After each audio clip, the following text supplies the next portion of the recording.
Hello and welcome to the Galaxy's Edge podcast. My name is Walt, and when I am not deep in blasters and bangers, we are having a podcast where we talk about blasters and bangers. And helping me out with that is Dark Ops 0117 Swordfish.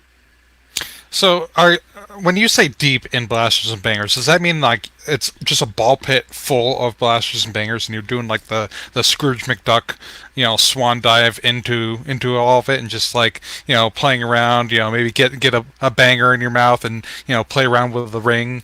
Is that what we're talking So, about? I am not allowed to dip my camera down to show you what's below me because my wife did not make enough tacos to host the ATF at my house tonight. But speaking of hosting, we have Omachi CBA 0001. I'm frozen out of the office, so I'm speaking from home today. Right on. It happens to the best of us. At least you have the heated seats. Yep, and at least you have the grenade ball pit. So The grenade ball pit. That is going to be a thing. Next book. Okay. Next book. Awesome. Speaking of next book, the creator, facilitator of very cool 8-bit insanity, we have Noob K. Hello. Hola. Rocking the Team 3 patch. We have Zero Balance. How's it going, everyone? Our featured insider, Dark Ops 9642, who we shall call blank. Hi, how's it going? What's going on? And last but not least, Dark Ops 336, Legs. Hey guys. So when you say legs, like, do you got like huge swole thighs from like deadlifting like crazy? No, we've been over this. It's because I can't jump. Oh, okay. Yep. And it's funny too because that's usually how military nicknames happen. Yeah. It's never like the cool thing, like why do they call you the Wrecker? Do you terminate your enemies with wanton violence? It's like, no, I've crashed 4 Humvees because I can't see worth the shit. I can't see over the steering wheel. Which is funny because, we had a guy we used to call Wrecker, and he was on the short end of the spectrum. And even with the Humvee seats that can raise up and go like all kiddie seat, he still couldn't. He could barely see over the dashboard. Did he have to sit on a book or something? Like, did you get him a box or a pack to sit on? We started like stuffing our patrol jackets underneath him.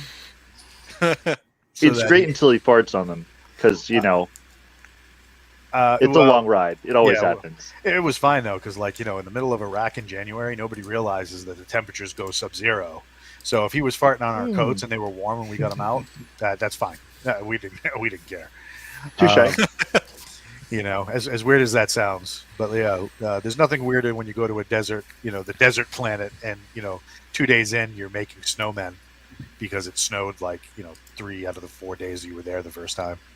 But anyway, getting back to Galaxy's Edge, Daniel, what's going on in Discord? All things good out on the edge. If you actually look in the private chat to the right, there's a picture of what Noob K has been working on today. He's been making some real cool stuff and just sharing it with the Discord. Just kind of, what was your main thought process on that? Just doing the NES rendition of what you think Galaxy's Edge would look like? I was just researching NES games and came across the old Contra Force one, and just, I don't know, started doodling Galaxy's Edge, replaced the sprite, and had at it. Nice. That background looks amazing. The GIF one. Do you have that one? Yeah, Yeah, I just sent them the GIF one. That's at the bottom. So we got this one right here, and then we have that one right there. Oh no, hold on. Let me go here. Oh yeah, look at that gloriousness. I mean, Does that mean we have one life left up top?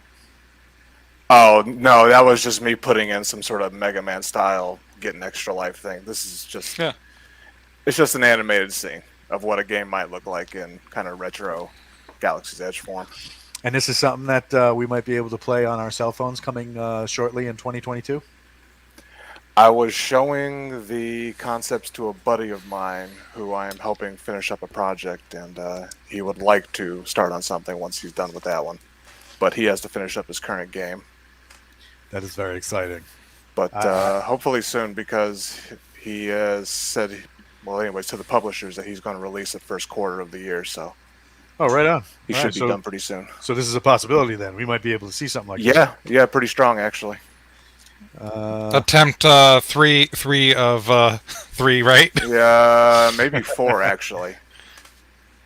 Right That's on. okay, noob. You haven't given up yet, and so we're not Nope. giving up on you. Nope. But besides what he's been doing with today, let me see.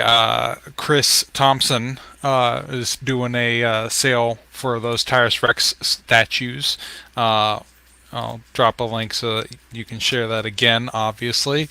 And besides that, Big Lift, Big Die in the Obsidian Crow Workout Bay has just been finishing up.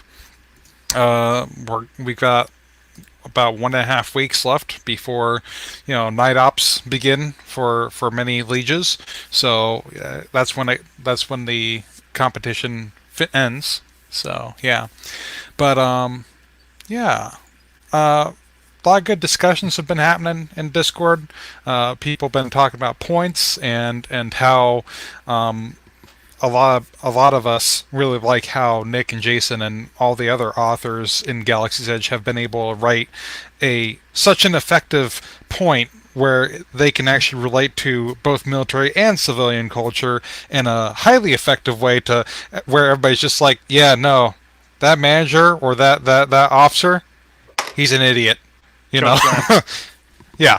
Let's just make sure he has an accident and move on, kind of thing. But yeah. Managers follow themselves are just a fact of life, no matter where you are, whether you're in a firm or in retail. They're going to be there. Yeah. In addition to that, people have been finishing up the most recent Dark Ops release of Remains, and they've been liking that.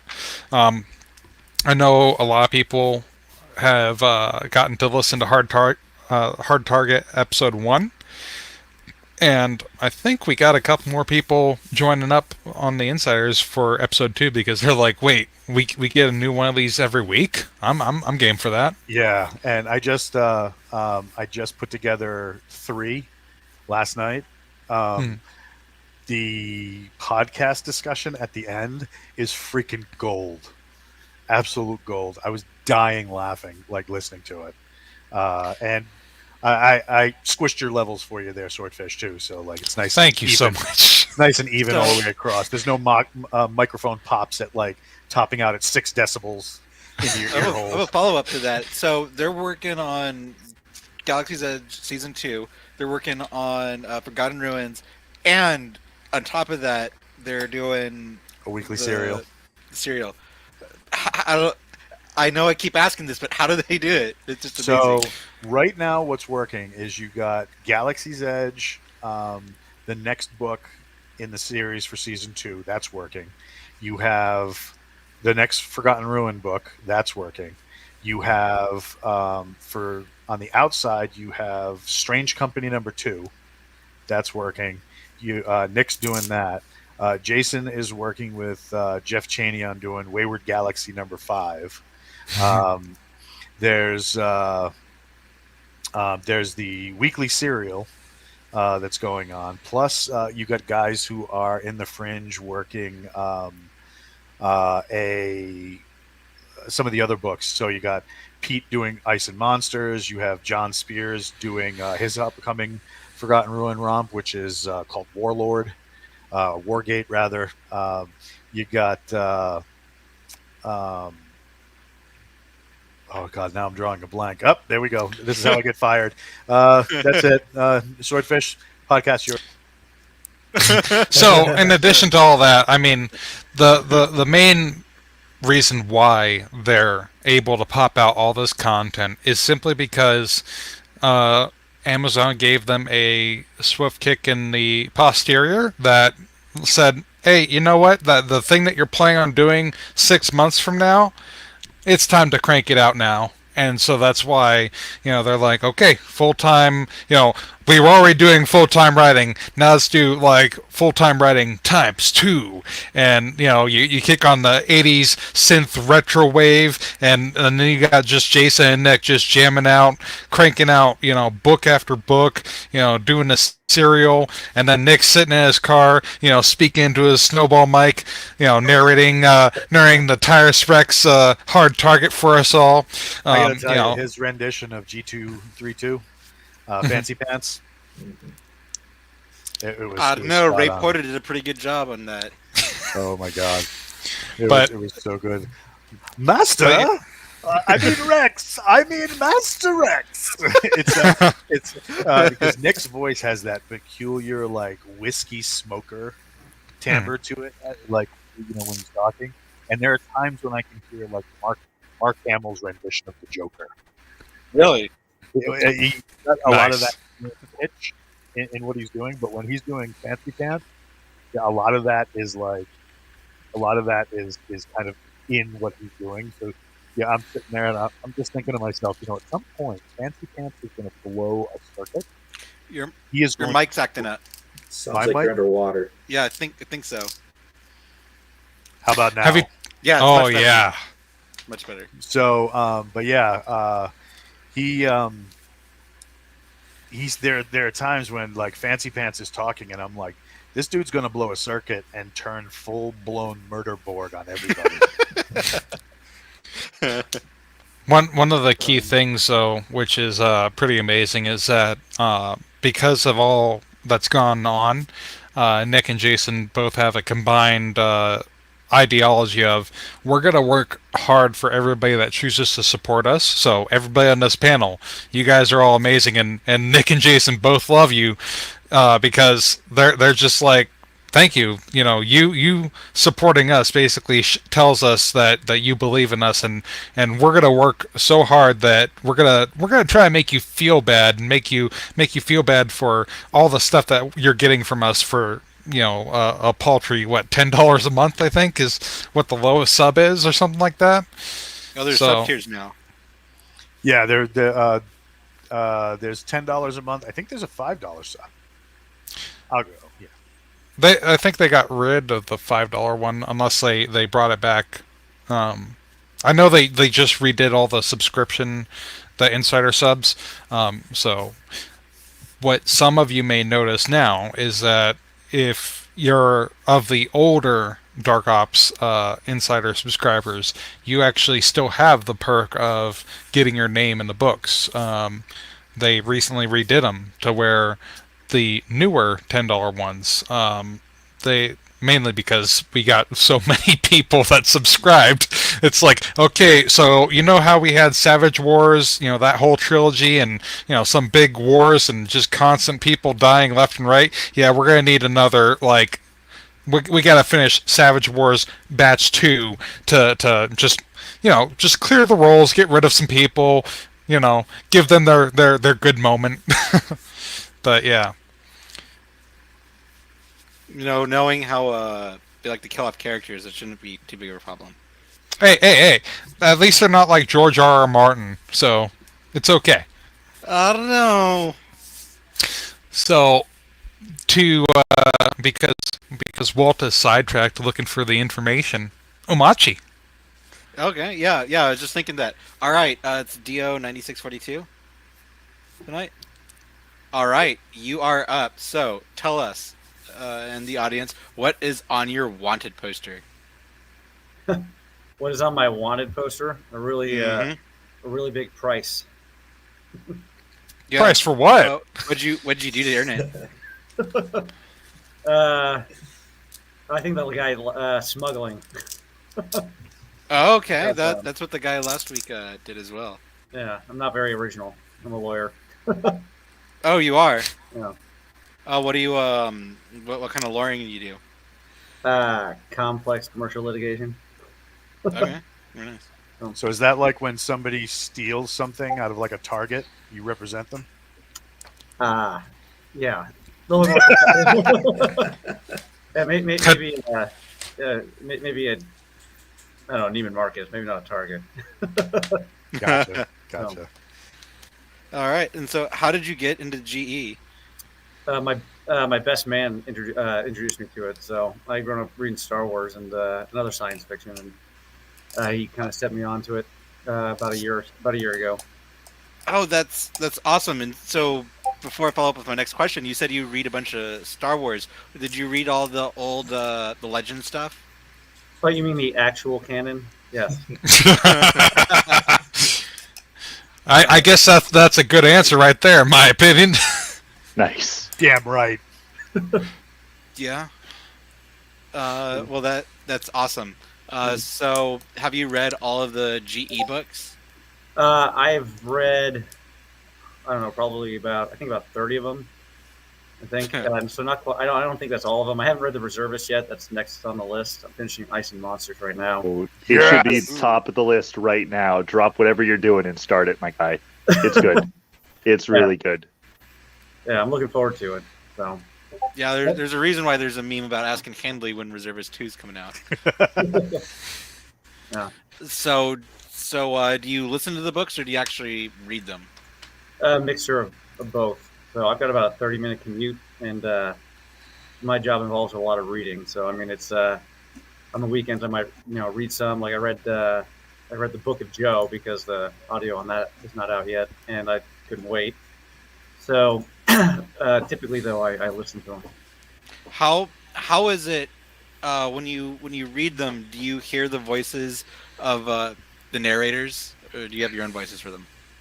Well, so I read a large chunk of the books before I started listening, and so I already had voices in my head. But yeah, now I mean, especially R.C. Bray's voices, and it's just hard to not get out of. It's very hard to get those out of your head. Did the voices from the narrators line up with the voice in your head when you're first going through it? Maybe, maybe Tyrus. That's probably about it. Oh, what? Is there? Maybe just Tyrus. What character did voice most deferred from the one in your head? Probably all of the women. I mean, it's like a dude up there, trying to talk like a chick, a woman. Sorry, and it's just kind of strange. So. All right. So, do you have a favorite book? Oh, out of all, well, yeah, probably the I don't know, probably the one with Washam, the first Order of the Centurion book, I believe. Okay. Or that, or just the Savage Wars trilogy. Those trilogy, those 4 books, those 3, and then the one about Washam are pretty good, I think. I too enjoyed the first Order of the Centurion book. What did you like about the first Order of the Centurion book? Was there something that stood out to you about it? Yeah, I thought it was a fairly good character study in leadership on the part of Washam, and kind of like this, so kind of see how he develops from somebody who is lost in the sauce, so to speak, and earns the respect of his men by the, I guess, Marines, if I remember correctly, or Republican Army. Sorry. By the end of the novel, I also thought it was just kind of funny that, I don't know if this is a spoiler, but that they were relatively successful in their mission, just totally coincidental. It's just the vagaries of war. You can do something really stupid, but then it still ends up working out. Yeah. So, but the leadership lesson. I mean, I've got a lot. I've got like 6 kids, and and I let them listen to or read some of the books. Okay. That's also So big favorite. So, do your kids read the books too? Yep, my 2 oldest read some of them. How do they like it? Oh, they love it. They play. They play. They go around outside, pretending they're Kel from Dark Outlander all the time. So do you have a favorite character? Yeah, I mean, Tyrus Rex, obviously. It's just extremely duty-minded, very, he's not particularly self-interested. I mean, this is almost like an archetypical noble character, that does what he's supposed to do. I mean, obviously, he. Yeah, I think that's probably the most accurate description of him. Just from my perspective, and that's why I like him. He's just very duty oriented, regardless, in spite of himself, in spite of, anything else. Was he your favorite character after going through Galactic Outlaws? Or was Right, it yeah, that's when he's traveling along with Prisma. Prisma. Yeah, that's right. That's when she hunts him Yes. out and The finds person. him.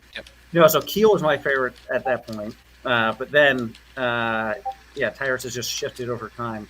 After I read through the first seasons, when I read the contracts and terminations. So that's kind of what really kind of cemented him in my mind as my favorite, so to speak.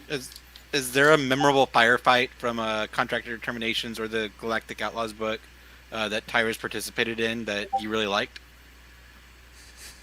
Oh, memorable fire. I liked when he hanged that woman in the end of the book, but that seemed like a appropriate end to a bad actor. But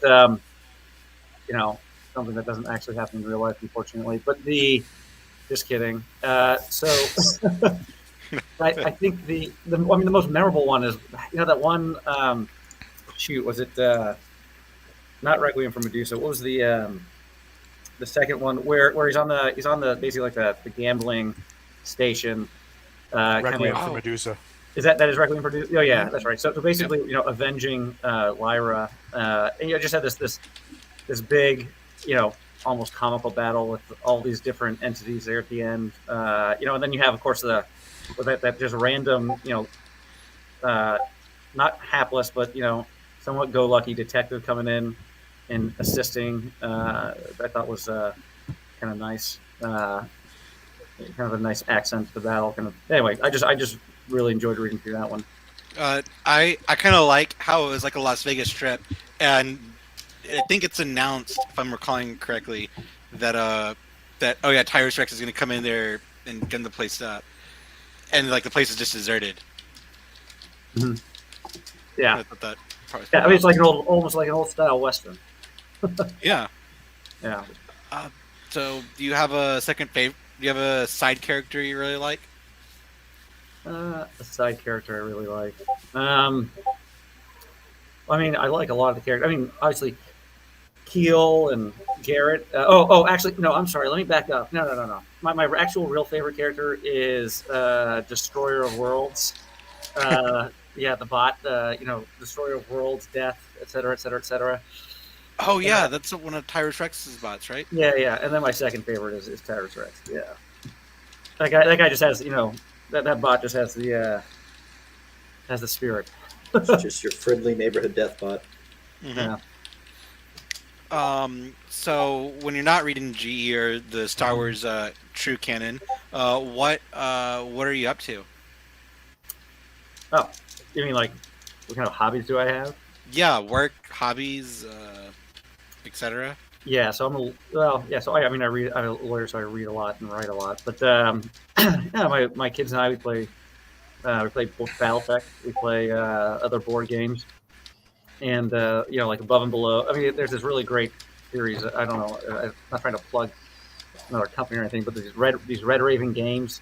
They have them. They're sort of like board game RPGs, like RPGs in a box. They're kind of fun. Like Descent. I've not played Descent, but Descent's pretty good, but it's addictive. You pick up one box and you're just like, what the hell? Suddenly it's like potato chips. You have 15 boxes in your house. Oh yeah, exactly. Yeah, so we've got like 5 of these games now. Have you played Exploding Kittens yet? I have played it. I've not played it with the kids. Oh my god. Yeah. Walt has played it so much he has a big old hat. I have a hat. Yeah, I have a hat, and I am the dude that wore the e-collar that comes in the box. So yeah, hell yeah. Are you aware that we got an impending Galaxy's Edge tabletop role-playing game coming out? I do. I have some of the pieces from was it Alienware or Alien? Oh, from Enemy Spotted Students. Enemy Spotted. Yeah. Yep. That's it. Right on. Yeah, we got our second wave is going to be dropping this week. Yeah, those are really good. I also have some of the miniatures from the guy on the Discord. Oh, Chris Thompson. Yep. Yeah, they're really nice as well. So right on. So real quick as we transition to the next piece, whoever has their Discord pinging in the background, smash your phone. Just smash it. That's actually DO9642. I'm 90% sure because everybody else but Omachi has been muted. Yeah, that's probably me. Mute your phone. Don't be that guy. There you go. Because here's the thing, right? I'm not going back to edit O's out. There's like big die. There's like 97 of them, like through the interview. Well, and I'm like, that's because right now it's kind of funny. Angry and several of us are actually talking about the because she's like, "Hey, I paid off my credit cards. I want a place to go live," and people are like, "Well, I mean, here's these places." All right. Well, just to wrap it up, DO9642. Is there anything else Is there anything you want to see in GE going forward, or want more of? Yeah, more Savage Wars. I think would be really interesting is just a couple of books about different light huggers, right? And just how messed up they are. Kind of like the development or the devolution of the light huggers. I also think I mentioned somewhere where it'd be kind of fun to have one, like a book that sets up this early colony of humans after they get the FTL drive, they land, and then the next book is just the savages coming in and wiping out the colony. I think it'd be kind of fun, and perhaps depressing, but I mean, just to kind of like showcase the savages a little more, or there are different societies. I mean, there were they seem to be they are one of the most fascinating aspects of Galaxy's Edge, right? There's this whole concept of sublight travel, kind of a devolution of society and humanity. Then on the other end, there this thing that's worse than the beast. You could always turn on MSNBC. No, we don't. No, stop. Don't tell them bad things. We don't turn on the media. The media is dumb. It's true. Yeah, it really is. Ken Foster wants to know if Nick has a good singing voice for Crow. I don't know. I'll have to ask him. He needs to start singing Billy Idol, White Wedding. Oh my God! Could you imagine? But you got to be careful with song lyrics.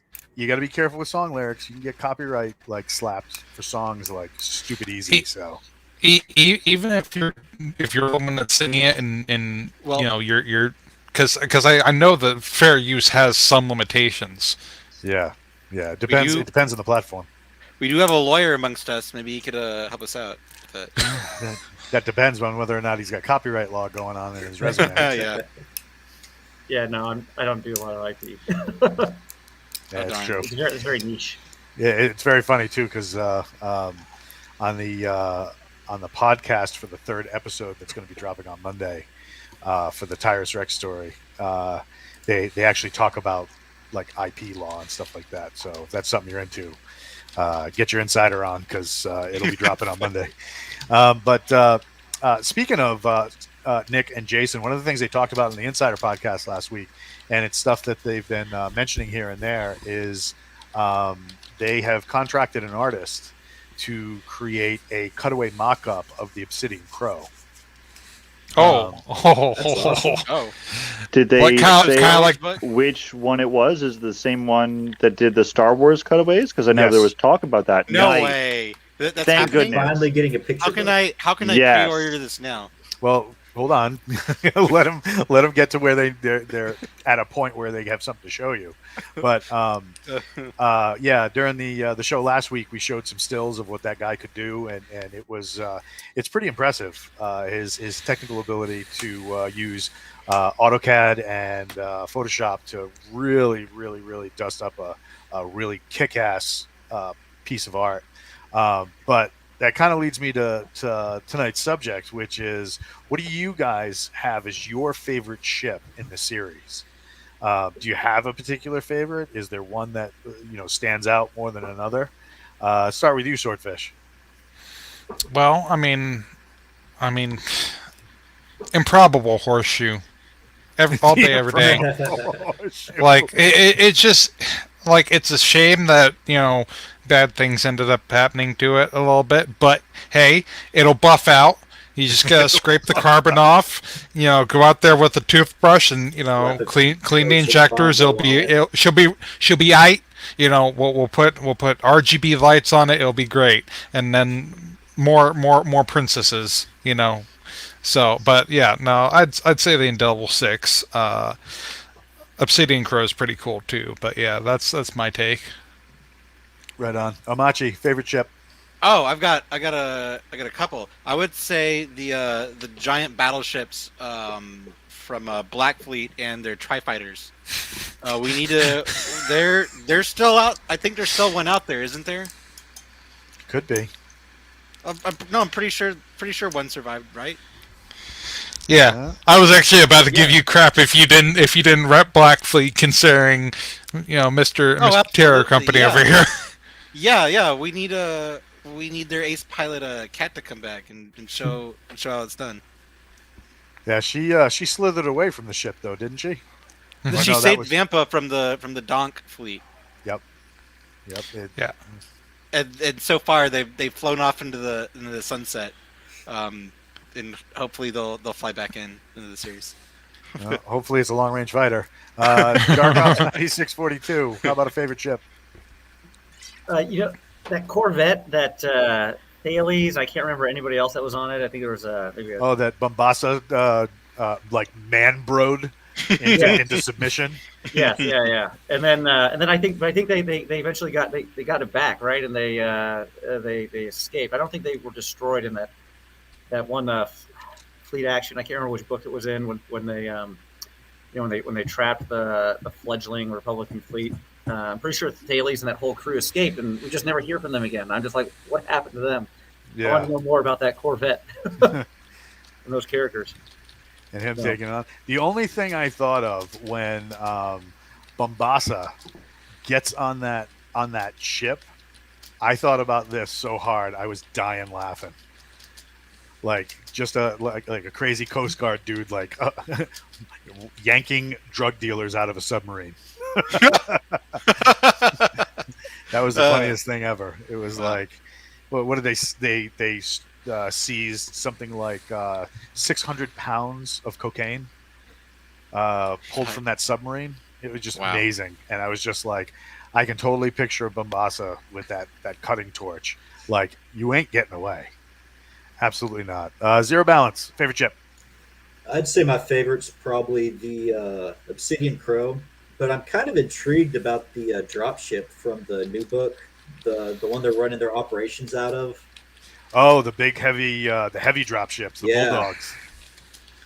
I'd like to hear more about those. I may go back and reread the book eventually and try and pick up a little bit more on it. Yeah, the Bulldogs are cool. They're kind of like, do you ever see Aliens? Yeah. You know the big truck, right? The Nostromo? No, the truck that they drive out of the dropship. The APC, whatever it is. Yeah. Right? Make it 3 times as tall and twice as long. Right? It's basically like a flying armored box. Yeah. That's what she said. Which is why kind of like Chun is cool with using that as like a base of operations in the beginning, because I mean basically he's just unless you're dropping like dead on artillery rounds on that thing, you're not going to wreck it. Mobile command post. Yeah, did you read all of Remains? I did. What'd you think about how they had to ditch when they initially landed? Oh yeah. That was an interesting part of it. I thought the ship was going to blow up in that one, because they're just sort of bailing out, grab on, jump out, and they no parachutes. I was like, yeah, what? And then they got jump jets. I'm like, oh my god. So yeah, you're down with the Bulldogs? Oh yeah. Oh, right on. Noob K, favorite ship? I'm going to take a different approach here and go with the Savage Wars Book 1, The Bomber. Oh, no kidding. I've kind of always wanted to see what that thing looks like. The one at the end where they're calling in the airstrike? End of part 1, yeah. That's pretty dope. That and the Super Destroyers, because of that scene where they talk about the Super Destroyer coming in from atmosphere. Oh, right on. That's Was pretty that dope. when? To follow up on that, was that when the Ohio's class ships? Was that when they were used? Man, I don't think I've ever heard a reference in the Savage Wars book, so I don't know. Because they're supposed to be like, and I know in GE1, the first book, Legionnaire, they're mentioned to be like really old Yeah. battleships. Yeah, I would love to see all sorts of stuff from Savage Wars, concepted out a little bit more to the crawlers that were the giant APCs. I think they held like 200 soldiers on them. I'd love to see stuff like that. All the mechs. Right on. Yeah, especially the mechs. Mechs are Yeah, dope. there's a lot of stuff that just, none of it's been drawn yet. So. Right on. Well, coming soon. Noob did make a Tri-Fighter, if I recall. An 8-bit version, yeah, right? I did the Tri-Fighter, kind of my take on it. Is there any way And you a could, Corvette. Yeah, I did the Corvette too. Is I there any did way my you could take show on it to us? speeders. I don't think he heard you, Omachi. Say again. Is there any way you could show it to us right now? Give me a second here. Y'all keep talking. I'll look for the files. Legs. Excellent. Keep us entertained. There's a couple. The Indelible Six is always a classic, being able to actually see the spaces that we kind of live in for so much of the series. The Improbable Horseshoe. There are the regular Republic Corvettes. Again, that's another one we kind of live in for quite a while. There are a couple different models and different eras. But the one that always piqued my interest was the pocket battleship from the end of Savage Wars. I'm really looking forward to the next Savage Wars series because it kind of dropped us at the like right at the end of the series. It drops in, and you have this. This is the start of the Starship Enterprise style moment. And in my head, all I see is the Galactica, and I know it's not for many reasons. But it's a lot. It seems to be very similar to that role where this is a heavy battleship that is meant to carry strike fighters and do crap tons of damage.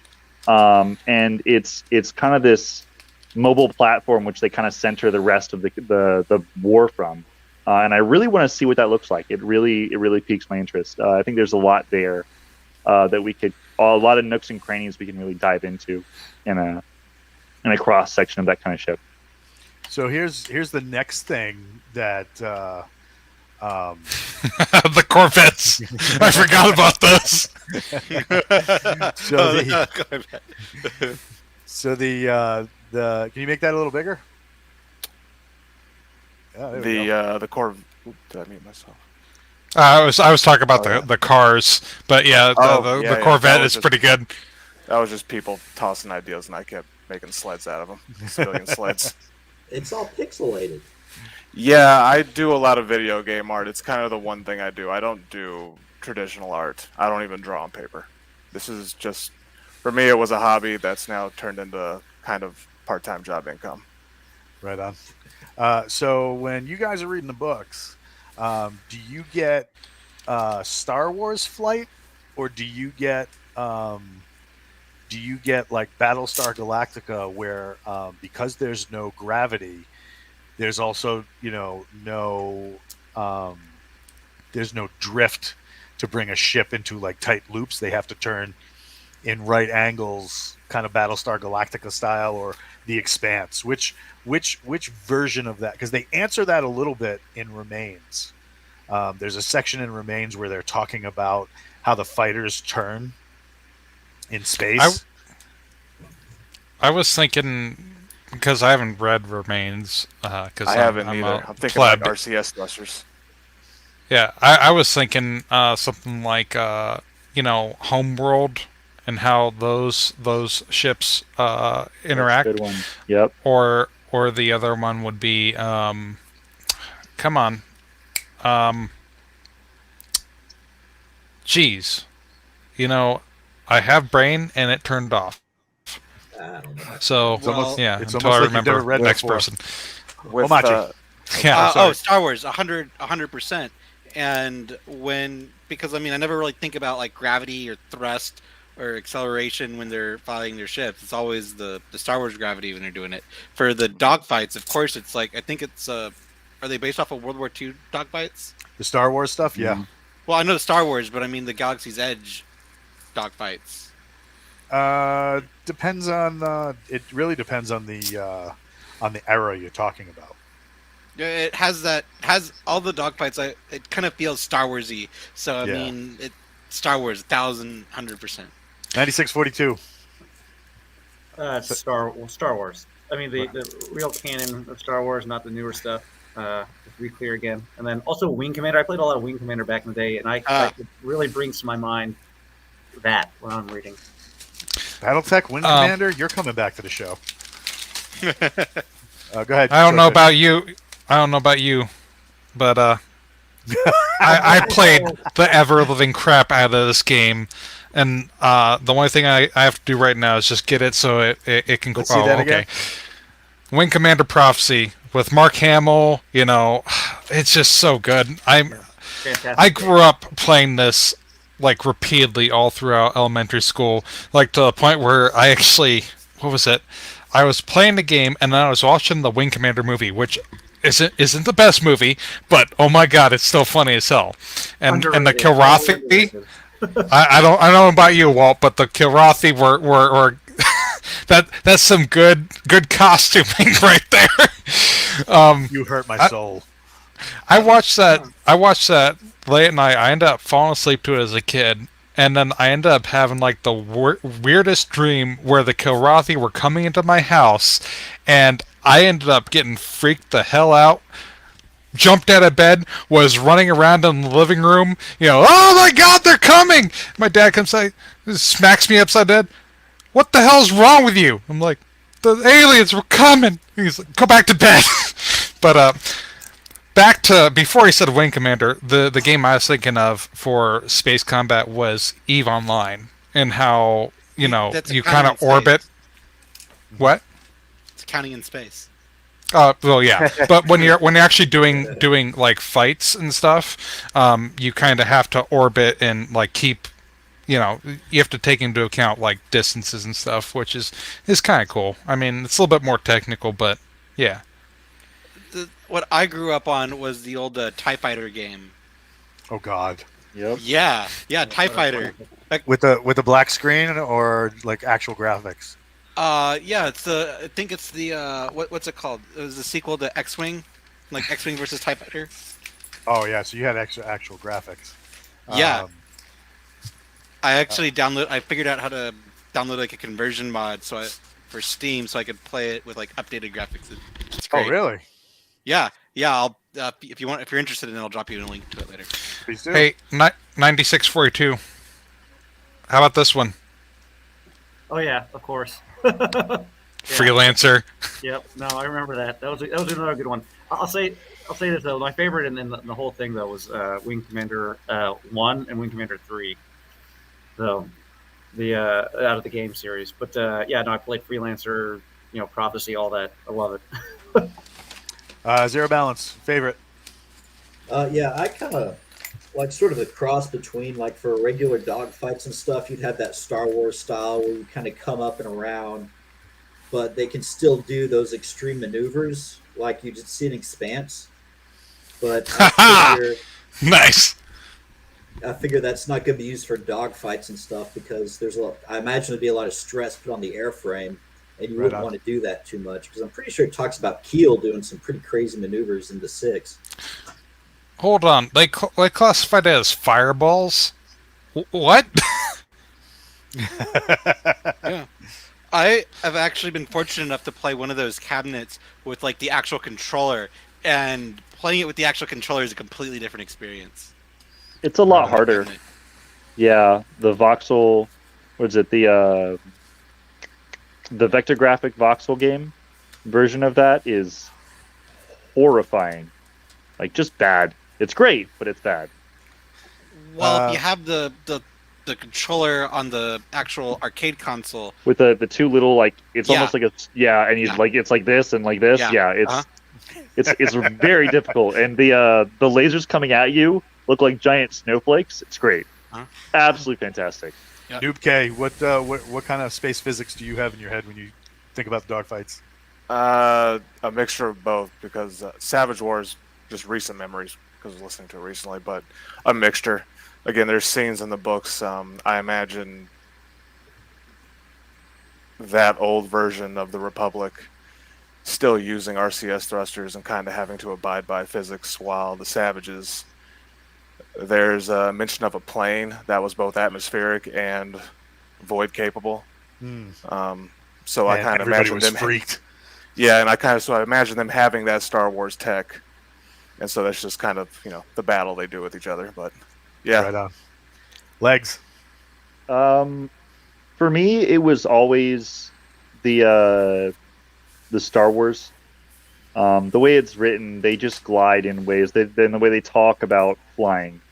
There's a couple spots in the end of season 1 where the Black Fleet pilots are pulling off like Babylon 5 and Galactica style tricks and maneuvers. But in general, it's always been, and the literature is there. I mean, it's they're repulsor crafts, so they're not on rails. They're not having to deal with RCS. They're not having to deal with maneuver based like vector based thrusters. It's all smoothed out gliding planes with the way it's written. So it's always been the Star Wars style, World War II dogfighting style. When you get to fleet-based tactics, it gets a little bit different. Then as you scale up, it goes from like Star Wars to Star Trek, which is similar but a little bit different. So you get the larger ships doing some things that larger ships just really shouldn't do. Things like Corvettes should not be able to make some of the maneuvers that they make in the literature. But overall, it's kind of that glide rail style. Although I will say that the dogfights in Savage Wars in atmosphere are spot on, like 100%. Some of the very best dogfighter writing I've read. Oh, right on. That's dope. So, what do you guys want to see as far as scale models and stuff? Not scale models, but like cutaway models. Like, for example, here we have John Fry, who's going to be doing the mock-ups and some of his technical drawings. What are some of the things that you want to see in a like a cutaway diagram of some of these ships? Oh, I know one. Hit it. I would like to see a Hunter, isn't it Hunter Killer Planet HKPP. Pounder? HKPP. Yeah, Right on. yeah, we need one of those. Right on. And But like, a samurai what specifically are you looking for in the diagram? Do you want that pristine exterior, kind of like that green vehicle that we have up on screen, or the fighter, showing you exactly what this thing looks like, or do you want that? Do you need that internal diagram showing it down to like every wire that runs, kind of like a display up in the cockpit? Oh, absolutely, the wires. That was my favorite part. Looking at those books was just staring at that and just soaking in all the fine extra detail and wondering, oh, what do those parts do? What's the function of that? Right on. How does this thing work? And I love that part of the book. It's always the best thing to look forward to at the Scholastic Book Fair. Mm-hmm. He's right. I've got there you the go. originals. Like, Oh, there you so go. like it's all about, yeah, I want to see what it looks like. But God, I need to see the insides. I want to see every last little rivet, every last little wire. I want to know what the inside of the engine looks like. I want to know what the power plants look like, how they actually fuse all the whatever it is magic science that they do. I want to see every laser, every crew core. I want to see just the little, like, we get the really big dreadnoughts and the cruisers. I want to see what the actual crew quarters look like. What does it look like where they sleep? So do you need to see that they have a legit, like, toilet paper roll and toothbrush holder? Okay, hold Absolutely. on. That's a little look. If I know, look, if it's the same guy who does these, he could go that detailed. In some of them, he does. but I don't necessarily do. I've got a couple bones to pick with this guy, but he's pretty good, and I'm really looking forward to anything he puts out. Right on. I for one would like to see that Savage ship that was basically an engine strapped to a hull, where they Right packed on. the kill team into it. I'd love to see that with the kill team stuffed inside of it. Oh yeah, Awesome. the one that Fast says like he punched it and he thought he died. His Yeah. soul left his body. They went so fast. Yes. That'd be pretty dope. I would actually like to see like a McAfee special, right? Where, during the course of the Savage Wars, they probably had all of these. Oh, nice. They had, I got this poster. they probably got all of these schematics for the various body armor or droid-like things that they put the brains in for the Savages, right? So you have just this body there, right? It's like a cross section because we know it's all mechanical. I think that'd be kind of cool. Oh yeah, yeah. I like. Why are you throwing up trash aircraft on the screen? I'm just handing out what people are giving me. But this You is got to do another the one from John. SR-71. This is another one from John Fry, kind of like a roving armored vehicle. But yeah, I mean he's definitely got some chops as far as like designing very cool vehicles. So it's going to be interesting to see what we get as far as like depictions of the Indelible Six, the Crow. I mean, sky's the limit pretty much. Do we as a community, the Galaxy's Edge community at large, do we need pictures of Lau Pak's space Cadillac? Yes. Oh, absolutely. Yes. We need to see his absolutely. palace. I need to see Just it. to cut away the It's like palace. Jabba the Hutt's palace. Actually, I'm pretty sure it is just Jabba the Hutt's palace with more gardens. I'm pretty sure, and it's square. He doesn't like Statues circles. He everywhere. likes squares. But he's essentially Jabba the Hutt. But yes, absolutely. So have you listened to Hard Target yet? Me? Yes. I don't think so. I have been burning through the Expanse series all over again in preparation for their last book. Right So on. I just finished the fourth book, which is 22 hours. That's a freaking mountain. Yeah, Tyrus Rex might be on the hunt for the Galaxy's Edge version of a hut. So yeah, Okay. that's something you should definitely check out, and it ties very, very well into the other Contracts and Terminations books. Makes some things that at the time you were like, yeah, but why would they do that? And then you're like, oh, there's some like underworld crime stuff going on here. Definitely pretty dope. So what ship haven't we mentioned that they need a technical drawing of? Sounds like you've got one in mind, Badger. Would you like to share it with the rest of the class? No, I just write these questions down ahead of time. Well, I'm Gotcha. thinking there's Transport. a ship from I think the End of the Nether that he's filing. Oh, right on. What about That was another unique ship. What about the ship where Tyrus Rex gets fancy pants? That thing that was in that big Hulk that was in the atmosphere. Yeah, The mining ship. I the think. mining ship. Yeah, the mining ship. That was a good one. I know one. It's that space station that Prisma lands on in Galactic Outlaws. The Right on. spaceport. Yeah, that's Yeah, we need a cutaway of that. Or the one in the first Tyrus Rex book. Well, just a space. We need at least one spaceport. Right on. Most That way- Isley, Spaceport, that way most we can, wretched hive of scum and villainy. But in space and without the sand. It's Oh, close and dry. I'm sorry. Did you- Are you reading the same book I am? Because I'm pretty sure that one is space, and there's lots of sand. Now, Badger, did you ever see? It wasn't the most amazing anime, but it was Outlaw Star. Oh God, from many, many moons ago. Yeah, but when we were talking about spaceports, I thought about the one that they always frequent, where it's got the robot dude and everything, and it's got the stuff to rebuild ships and stuff. Yeah, I always thought that would be kind of cool. God, so many years ago. Well, a more recent one would be Cowboy Bebop and the casino spaceport. Yep. Yeah, I was always a Harlock fan myself. So we want to thank everybody for coming out and spending some time with us at Galaxy's Edge. We'll come back next month for more blasters, bangers, and thrusters, seeing as some starships are the place.